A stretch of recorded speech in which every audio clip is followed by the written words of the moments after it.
Everyone, welcome to Mira's kitchen. આ વિડીયોમાં હું તમને એકદમ હેલ્ધી રેસીપી શેર કરીશ. બહુ જ ફાઇન બનશે અને પ્લસ હેલ્ધી બી રહેશે. જો તમે ડાયટ કરતા હોય તો બી બહુ જ ક્વિક બની જશે અને પ્લસ એકદમ પ્રોટીનથી ભરપૂર આ રેસીપી છે. અને ડાયટ ના કરતા હોય તો બી તમે ખાઈ શકો એટલી ફાઇન રેસીપી બનશે. આમ સાંભળીએ એટલે એવો જ વિચાર આવે કે બટાકાનો યુઝ કરી અને ટિક્કી બનાવીશું, પણ ના, આપણે અત્યારે મગનો યુઝ કરી અને ટિક્કી બનાવીશું અને બહુ જ ફાઇન બનશે. પ્લસ તમને પ્રેઝન્ટેશન મારું ગમ્યું કે નહીં એ બી કમેન્ટ કરી અને જણાવજો. તો ચલો જોઈ લે રેસીપી.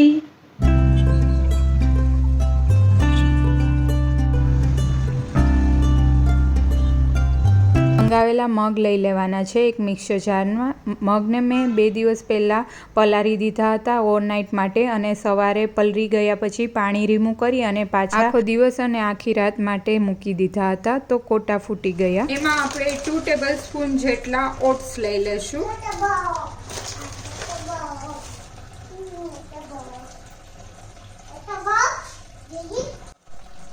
પછી એમાં 2 લસણની કળી એડ કરી દઈશું, તીખા મરચાં એડ કરી દઈશું, આદુનો કટકો એડ કરી દઈશું, ઓનિયન એડ કરી દઈશું અને ધાણા ભાજી એડ કરી દઈશું. અને આપણે ક્રશ કરી લઈશું. રેડી છે, પ્રોપરલી મિક્સઅપ થઈ ગયું છે. જરૂર લાગે તો થોડું ઓટ્સ પાવડર એડ કરીશું, ઓટ્સ એડ કરી દઈશું. અને જો તમે ઓટ્સની જગ્યાએ રવો એડ કરો તો બી ચાલે. રવો એડ કરો તો થોડી વાર રેસ્ટ આપવો પડશે. મને અત્યારે થોડું બેટર ઢીલું લાગે છે તો ઓટ્સ એડ કરી દઈશ.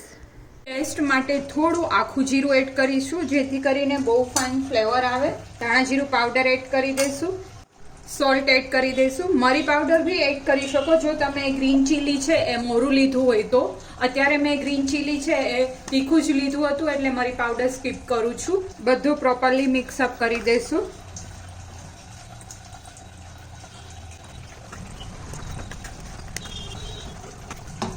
મિક્સઅપ થઈ જાય પછી થોડું એવું લેશું હાથમાં આવી રીતના, અને સાવ પતલી ટિક્કી બનાવશું જેથી કરીને બહુ જ જલ્દી કૂક થઈ જાય.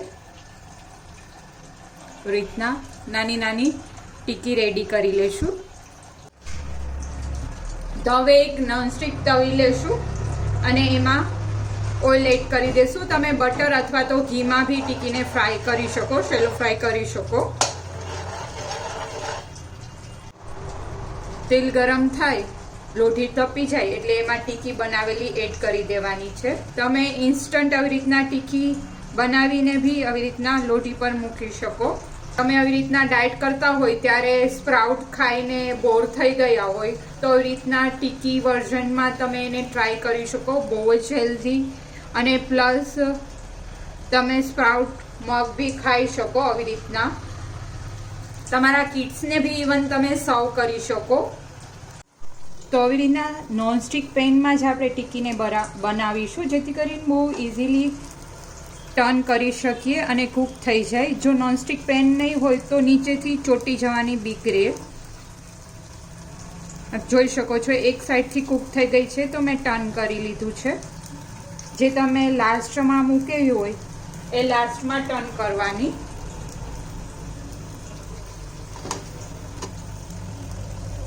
તમને આઈડિયા આવી જશે આવી રીતના ટર્ન થવા માંડે એટલે એક સાઈડથી કૂક થઈ ગયો હોય પરફેક્ટ.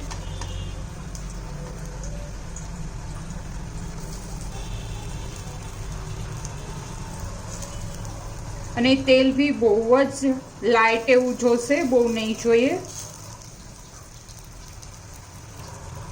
તમે આવી રીતના વટાણાની બી ટિક્કી બનાવી શકો અને બ્રેકફાસ્ટમાં અથવા તો ઇવનિંગ ટાઈમે અથવા તો ડિનરમાં બી લઈ શકો. બહુ જ સ્ટમક ફિલિંગ આ રેસીપી છે અને પ્લસ હેલ્ધી, પ્રોટીનથી ભરપૂર. તો ટીકી રેડી થાય ત્યાં સુધી આપણે પ્લેટિંગ કરી લઈએ. દુબઈની પ્લેટ લઈ લીધી છે અને દુબઈની સ્પૂન લઈ લીધી છે. અમે લોકો દુબઈ ગયા હતા ત્યારે આ લીધી હતી મેં યક્ષની યાદી માટે, કે એને જ્યારે મોટો થાય તો યાદી રહે કે આવી રીતના ફર્સ્ટ ટાઈમ ઇન્ટરનેશનલ ટ્રીપ પર ગયા હતા ત્યારે લાવ્યા હતા. બહુ જ ફાઇન ત્યાં ક્રોકરી મળતી હોય છે. તો તમે બી જો દુબઈ વિઝિટ કરતા હોય ક્યારેય જવાના હોય તો શ્યોર ચોક્કસ ત્યાંથી ક્રોકરીઝ લઈ આવજો. ગ્રીન ચટણી અત્યારે મારી પાસે હતી તો એ હું લઈ લઉં છું રીતના સ્પૂનમાં, ને સ્પૂનની હેલ્પથી જ આવી રીતના આપણે સ્પ્રેડ કરી દઈશું થોડી એવી.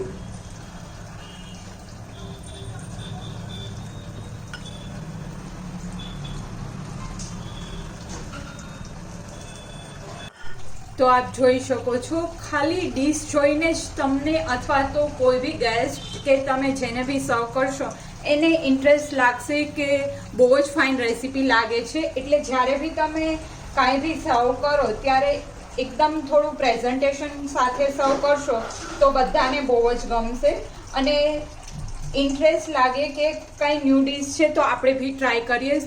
બંને સાઈડથી ટીકી કૂક થઈ ગઈ છે તો ગેસ ઓફ કરી લેશું અને ગરમ ગરમ જ આપણે સર્વ કરીશું.